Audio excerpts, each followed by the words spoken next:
Hello! రేపైతే చిన్న బతుకమ్మ. చిన్న బతుకమ్మ అంటేనే చాలా పూలు.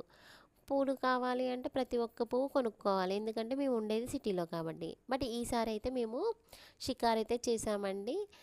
షికారు దేనికి అనుకుంటున్నారా? హరితహారం చెట్లయితే తంగేడు చెట్లయితే నాటారు కదండీ! సో, ఏమన్నా పువ్వు దొరుకుతుందేమో అనైతే ట్రై చేశాము. బట్ బెటరే కొంచెమైతే దొరికిందండి.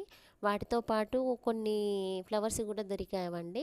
ఈసారి అయితే న్యాచురల్గా బతుకమ్మని రెడీ చేద్దామనే ఆలోచనలోనైతే ఉన్నాను. ఒక్క పువ్వు కూడా కొనుక్కరాకుండా బతుకమ్మ పేరుద్దామనే టార్గెట్ అయితే ఉంది.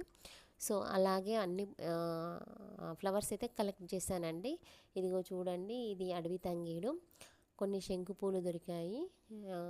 డివైడర్ మధ్యలో అయితే ఇలాంటివి వైట్ ఫ్లవర్స్ అయితే దొరికాయి. కొన్ని వాటిని ఏమంటారు, గన్నేరు పూలు కూడా దొరికాయండి. సో వీటితోనే నేను బతుకమ్మను రెడీ చేద్దామని అనుకుంటున్నాను. న్యాచురల్ బతుకమ్మ అండి మాది. ఏ పువ్వు కూడా కొనుక్కరాను ఈసారి. చూద్దాం ఎలా వస్తుందో. రేపు వీడియో పెడతాను మళ్ళీ.